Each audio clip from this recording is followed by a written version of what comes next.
3 years ago, at the last Spaceport America Cup, our club submitted our first rocket to this competition. In the 2 years since, we have gone from a team of freshmen to one of the top performing clubs on campus. This vehicle is the culmination of lessons learned from our last flight and of 2 years of improvements in our design and analysis. In the past 2 years, we've characterized our own propellant and developed simulations and tests to support the creation of a Bates sustainer and a Finicil booster with novel hardware to support this flight. In addition, this past year, we successfully used this knowledge to develop and test our next generation P motors for a flight next year. We've come a long way from our first COTS entry, ready to test this vehicle this weekend from the Friends of Amateur Rocketry test site in California. As she stands today, Rubberbandman is lighter and faster than her predecessor with a carefully tested low turbulence staging method, intended to take our sustainer safely to 30,000 feet. Her stability off the rail compensates the balance required for a tall two-stage dual-bay recovery system, and the acceleration from our head-end Finicil booster allows for a high exit velocity and improved stability off the rail. This year was our first year competing in the Student Research and Developed, or SRED category. As our rocket is a two-stage rocket, we actually developed two separate motors, one for each stage, and both of them were in-class motors. The main parts of our propulsion subsystem are a aluminum casing, an aluminum forward bulkhead or forward motor closure, a graphite nozzle which has its own nozzle carrier which is also aluminum, and then stainless steel nozzle extension that we put in the back of the nozzle.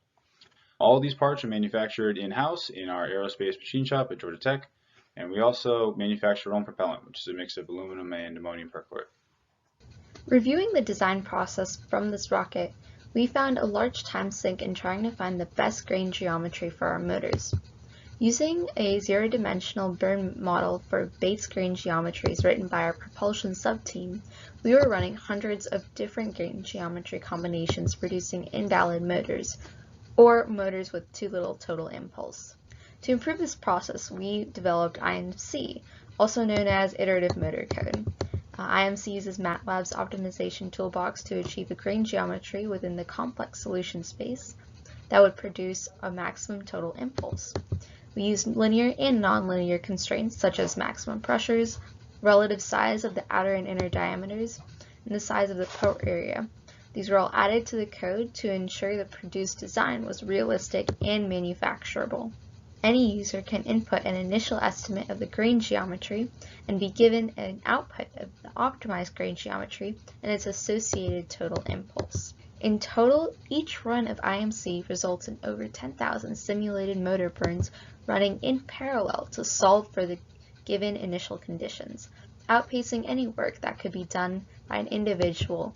Our design process was shortened from weeks to hours. The manufacturing of our solid rocket motors can be divided into two categories, the first being our solid propellant.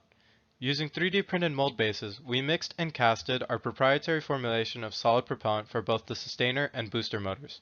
To the right, you can see some of our cured sustainer motor grains.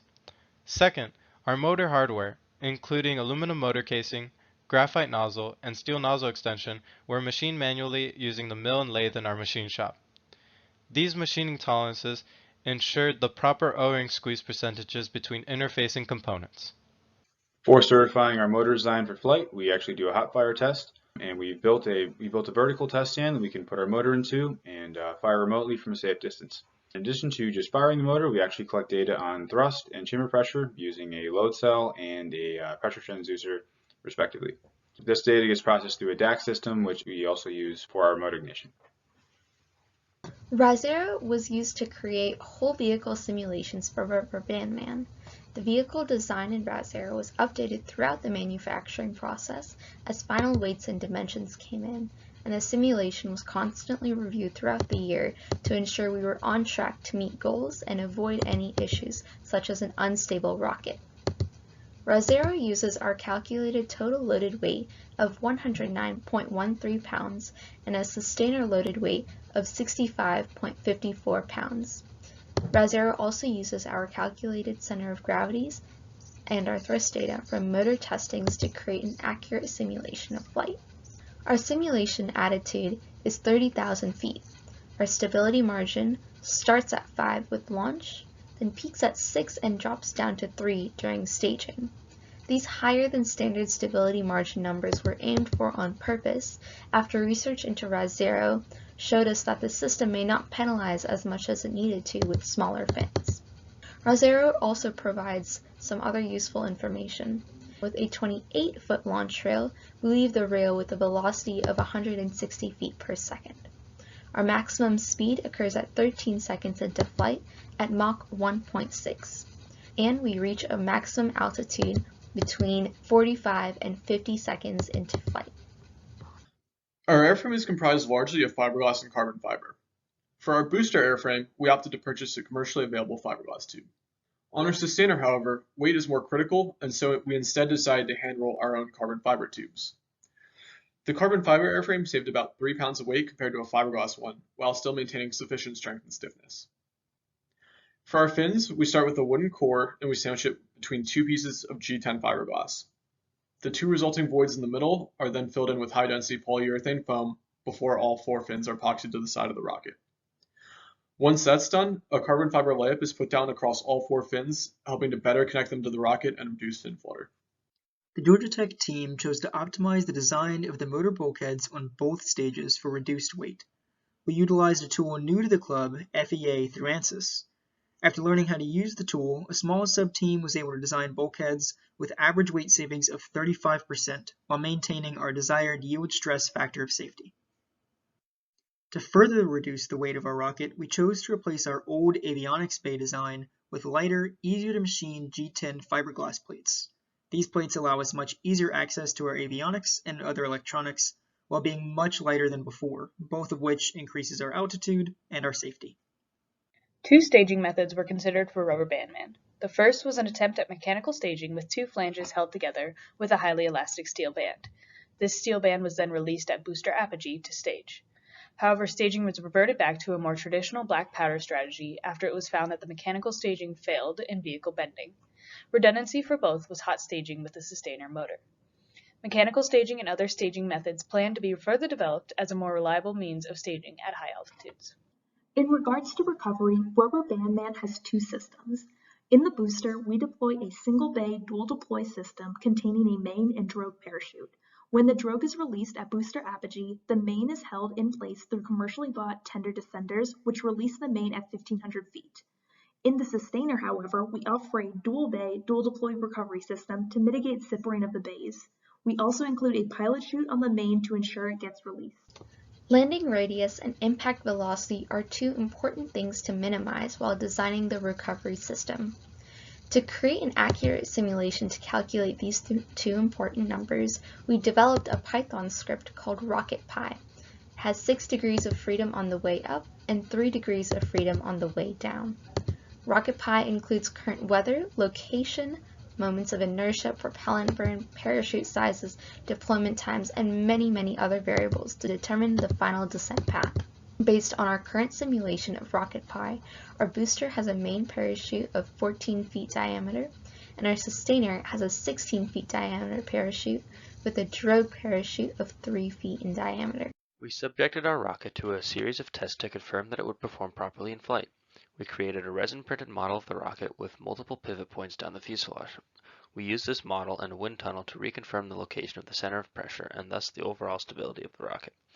We tested the ability of each of the 3 parachute bays to deploy by deploying each bay on a horizontal test stand. While doing so, we focused on determining the minimum amount of black powder that would lead to successful separation. We also tested to make sure that the stages would still separate if the primary mechanism failed using hot staging. We simulated hot staging by calculating the initial amount of thrust produced by the sustainer motor and lighting off an equivalent amount of black powder. Finally, we performed a simple ground-based test of the tender descender using a weight equivalent to that of the booster stage. For the avionics subsystem, we used consumer off-the-shelf avionics packages. This included the Telemetrum Easy Mini, which was used for redundant booster parachute as well as redundant sustainer parachute deployment. We used the Telemetrum Telemega for GPS tracking, staging, and drogue deployment all in the booster. We used a Big Red Bee BRB 900 for redundant GPS tracking of both stages. And finally, we used a Multitronics Kate 2 for the main flight computer of the sustainer, which controlled the sustainer ignition, the drogue and main deployment, and also recorded GPS and altimeter data. The payload subsystem was designed to be an 8.8 pound, 3U-sized CubeSat.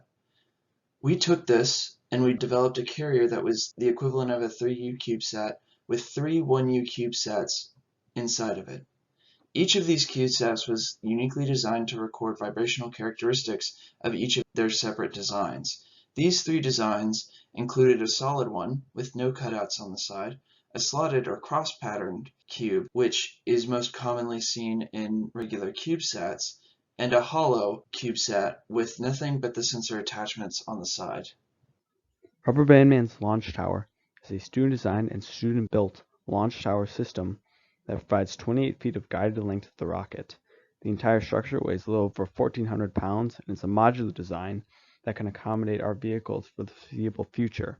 This structure allows the rocket to launch at about 5 degrees from the vertical to allow for a safe launch, and the entire structure can be taken apart, transported, and rebuilt on site for easy setup and teardown. Now to overview Rubberbandman's concept of operations. Rubberbandman's flight starts with the ignition of the booster from the launch controller. This causes the booster motor to fully ignite and increase the chamber pressure, causing thrust. Once the force of thrust becomes greater than the weight of the rocket progresses up the launch rail. The vehicle continues to increase in velocity, reaching the most stable portion of flight. When the propellant is spent in the booster, staging occurs between the booster and sustainer sections. Black powder is ignited, causing an increased pressure between the 2 stages, causing separation. In case separation does not occur, the rocket is equipped to stage via the force from the sustainer motor. The booster, once separated, continues to ascend until apogee. The sustainer, however, is ignited through commands from the telemegacate in the nose cone through umbilical wires stretching all the way down to the sustainer nozzle. The booster, once at apogee, deploys its drogue parachutes through black powder deployment. The sustainer continues to ascend, reaching a max velocity of 933 feet per second. Once the sustainer propellant is spent, the sustainer continues to ascend to a max apogee of 30,011 feet. At 1,500 feet, the booster releases its main parachutes through tender descenders, which are parachute cord cutters. This causes a soft touchdown of the booster at 14 feet per second. With the sustainer, it reaches its apogee at 30,000 feet and deploys its drogue parachute through the commands from the telemegacate. It continues to descend until 1,500 feet when the main parachute is deployed with its pilot chute. This section of the rocket continues to ascend at 15 feet per second until a soft landing. The past 2 years of working on Rubberbandman and all of our spin-off technologies has taught us what it means to be an engineer. As freshmen, our goal was to finish the rocket, but now with this long development period, we've been given the opportunity to work to define problems and work towards engineered solutions. Engineering is all about solving the next problem. It's about making a path to your next goal. Next year, following our flight this weekend, we'll be launching our newly developed P-motors to heights exceeding 100,000 feet. The technologies from this year, the rail, the staging tests, everything goes toward building to that next goal. We're going to be building our membership and impact in the Georgia Tech community and developing our members to be better engineers, building towards a better future.